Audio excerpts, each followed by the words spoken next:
Manikanta game ఎలా అనిపిస్తుంది? Manikanta గేమా okay పర్వాలేదు. ఫస్ట్ వీక్ ఏదో సింపతితో కొట్టేద్దాం అనుకున్నాడు, ఇప్పుడు కొంచెం పర్వాలేదు అని అనిపిస్తుంది. ఇంకా శేఖర్ భాష గారి గేమ్ ఎలా ఉంది? యాక్చువల్లీ ఫస్ట్ వీక్ బాగా ఆడాడు, ఈ వీక్ కొంచెం డల్ అయిపోయాడు. ఎందుకంటే పాపం వాళ్ళ వైఫ్ ప్రెగ్నెంట్ అంట, డెలివరీ డేట్ ఉందంట 14th, అందుకని ఆయన కొంచెం డల్ అయిపోయాడు. రాష్ట్రంలో లావణ్య కేసు ఉంది కదా, లావణ్య గారు వస్తే రాస్తారు అంటే శేఖర్ భాషతో గొడవద్దు అంటారు లోపల రావాలనుకుంటారు.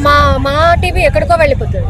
ఓకే, ఎక్కడ లేని బజ్ రావాలనుకుంటారు. అయితే నేనే రావాలని వాళ్ళు కొట్టుకుంటే నాకేంటి, నేను అలా ఏమనుకోలేదు, వస్తే చెప్తున్నా ఎక్కడికో వెళ్ళిపోద్ది అని.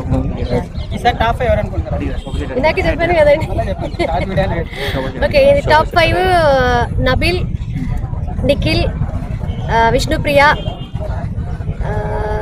నైనిక, ఇంకొకళ్ళు శేఖర్ భాష.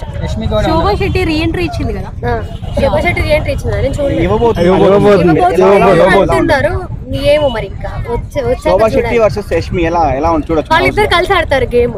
ఎందుకు పడదు కదా వాళ్ళిద్దరికి, భీమరాశి ఆమరాశి కదా, ఎట్లా అంటే వాళ్ళిద్దరు మైండ్ సెట్ ఒకటే అన్న విషయం హౌస్ లో ఉన్న వాళ్ళందరికీ అర్థం అవుతుంది కదా. ఈ వీక్ ఎవరు నామినేషన్ ఎలిమినేషన్ ఎవరు అనుకుంటున్నారు ఈ వీక్ నేను పృథ్వీ వెళ్ళిపోవాలని అనుకుంటున్నాను. వీళ్ళు అంటున్నారు శేఖర్ భాష అని. శేఖర్ భాష వల్లే కదా అయిపోతుంది ఇప్పుడు. అవును, కానీ ఆయన వెళ్ళిపోవడం ఏంటి? నాగమణి కంటే దొంగతనం గురించి మీరేం చెప్తారు? అంత మిడ్ నైట్ లేచి దొంగతనం చేయడం ఎందుకంత కకృతి?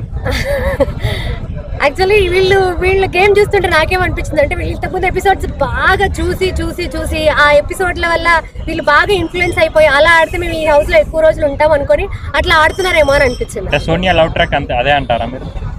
ఖచ్చితంగా ఈ సోనియా ఏదైతే లవ్ ట్రాక్ నడుపుతుందో, అసలు ఆమెకి అమ్మాయిలతో ఎవరితో ఆమెకి ర్యాపోలేదు, అబ్బాయిలతోనే ఎక్కువ ర్యాప్ ఉంది. ఎవరు? పృథ్వీ అండ్ నిఖిల్, వీళ్ళిద్దరితోనే ఎక్కువ ర్యాప్ మెయింటైన్ చేస్తున్నారు.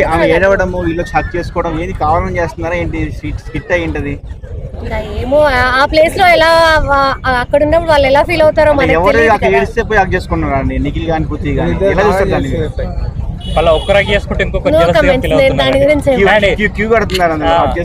ఒకరాకి చేసుకుంటే ఇంకొకరు జెలసీగా ఫీల్ అవుతున్నారు. మీరు ఏమంటారండి దాని మీద? నో కమెంట్స్ అండి, నేనేం చెప్తాను.